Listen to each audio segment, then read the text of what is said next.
Jal Jeevan machine కింద రాష్ట్రానికి అదనంగా 1000 కోట్ల రూపాయలు కేటాయించాలని జలశక్తి శాఖ మంత్రి సిఆర్ పాటిల్ సీఎం చంద్రబాబు కోరారు. ఢిల్లీలో పర్యటిస్తున్న ముఖ్యమంత్రి చంద్రబాబు కేంద్ర మంత్రి పాటిల్తో గంటకు పైగా సమావేశమయ్యారు.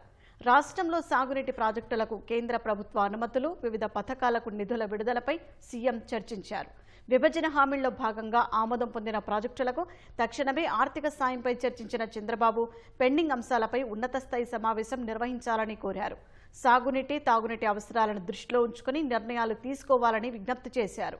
ప్రాజెక్టులపై కేంద్ర, రాష్ట్ర సమన్వయాన్ని మరింత బలోపేతం చేయాలని అభ్యర్థించారు.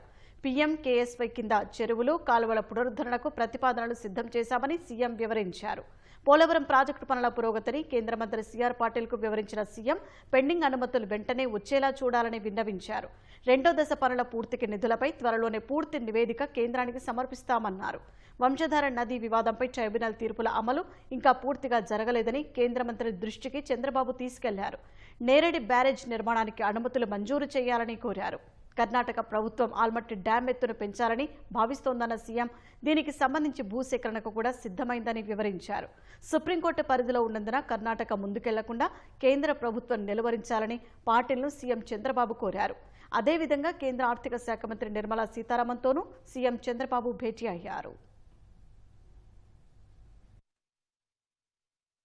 ఈరోజు గౌరవ ముఖ్యమంత్రి నారా చంద్రబాబు నాయుడు గారు, గౌరవ జలశక్తి కేంద్ర మంత్రివర్యులు పాటిల్ గారితో జరిగినటువంటి ఇరిగేషన్ సంబంధించినటువంటి సమావేశం మంచి సౌహృదమైనటువంటి వాతావరణంలో, ముఖ్యంగా ఆంధ్రప్రదేశ్ రాష్ట్రం ఆ రోజు 2014లో విభజన జరిగిన తర్వాత మరి యొక్క రాష్ట్ర అభివృద్ధికి సంబంధించి, ఇరిగేషన్కి సంబంధించి కేంద్రం పర్టికులర్గా పోలవరం ప్రాజెక్టుని జాతీయ ప్రాజెక్టుగా పూర్తి చేయడంలో మరి అందిస్తున్నటువంటి సాయంకి కృతజ్ఞతలు చెప్పడం జరిగింది.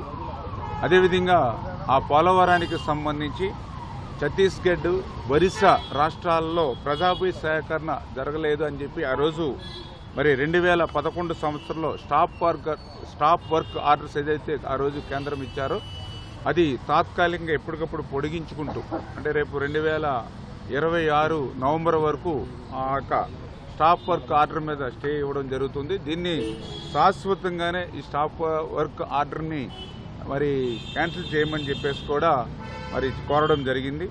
అదేవిధంగా పోలవరానికి సంబంధించి రైట్ కెనాలు, అదేవిధంగా లెఫ్ట్ మెయిన్ కెనాల్ ఆ రోజు 2009లో డిపిఆర్ తయారు చేసినప్పుడు ఆ రోజు మరి 9,500, అదేవిధంగా 11,500కి మాత్రమే ఆ యొక్క right and left main canals design చేయడం జరిగింది. దాని ప్రకారమే ఆ రోజు డిపిఆర్లో ఆమోదించడం జరిగింది. అయితే భవిష్యత్తు అవసరాలను కూడా దృష్టిలో పెట్టుకుని right main canal 17,500, left main canal కూడా 17,500కి ఇప్పుడు కాలువల యొక్క సామర్థ్యం పెంచి చేస్తున్న వల్ల ఆ పెంచినటువంటి సామర్థ్యానికి అయ్యేటువంటి ఆర్థిక వ్యయం కూడా ఈ పోలవరం ప్రాజెక్టుకు సంబంధించినటువంటి వ్యయంలో మరి కలిపి సాయం అందించాలని చెప్పి కూడా మరి గౌరవ కేంద్ర మంత్రివర్యులను కూడా కోరడం జరిగింది గౌరవ ముఖ్యమంత్రి గారని చెప్పి తెలియజేసుకుంటూ, అదేవిధంగా గోదావరికి సంబంధించి కూడా మరి యొక్క నీటి పంపకాల ప్రాజెక్టుల వారీగా, అంటే రాష్ట్ర విభజన జరిగిన తర్వాత ప్రాజెక్టుల పరంగా అటు తెలంగాణ కానీ ఇటు ఆంధ్రప్రదేశ్ రాష్ట్రానికి సంబంధించి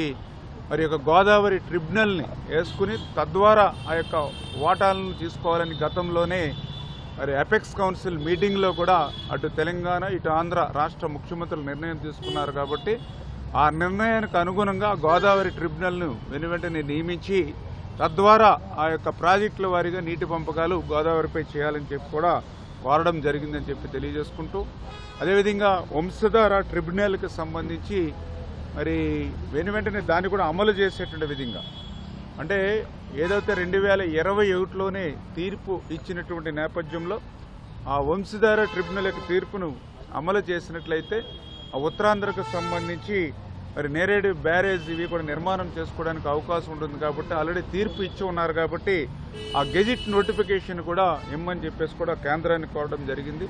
అదేవిధంగా కేంద్రం సంబంధించినటువంటి నిధులు, పర్టికులర్గా RRR ఇటువంటి కేంద్ర సంబంధించినటువంటి నిధులను కూడా త్వరితగతంగా ఆంధ్రప్రదేశ్ రాష్ట్రానికి విడుదల చేసేటువంటి విషయంలో కూడా కోరడం జరిగిందని చెప్పి తెలియజేసుకుంటూ, మరి అదేవిధంగా పోలవరం నల్లమల సాగర్కు సంబంధించినటువంటి ప్రతిపాదనలకు వెనువెంటనే మరి క్లియరెన్స్లు ఇచ్చేటువంటి విధంగా ఫైనాన్షియల్ కూడా ఇమీడియట్లీ మరి సాయం చేసేటువంటి విధంగా కూడా ముందుకెళ్లాలని చెప్పి కూడా కోరడం జరిగింది.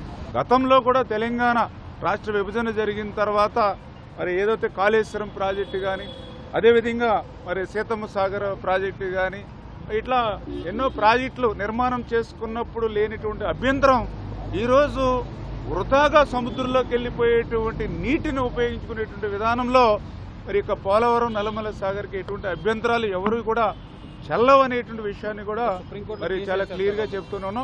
ఏదైతే గోదావరి ఎగువ రాష్ట్రం తెలంగాణ మాకంటే అటువంటి ఎగువ రాష్ట్రం నిర్మాణం చేసుకునేటువంటి ఏదైతే కాళేశ్వరం కానీ సీతమ్మ సాగర్ కానీ సమ్మక్క కానీ ఇటువంటి వాటికి సిడబ్ల్యూసీ ఏ రకంగా అయితే అనుమతులు ఇచ్చిందో అదేవిధంగా దిగువ రాష్ట్రం సముద్రంలోకి వెళ్ళిపోయేటువంటి నీటిని ఉపయోగించుకుంటున్నప్పుడు అదే రకమైనటువంటి అనుమతులు కూడా ఇవ్వాల్సిన అవసరం ఉందనేటువంటి విషయాన్ని కూడా ఈవేళ కేంద్ర మంత్రి దృష్టి కూడా తీసుకురావడం జరిగింది.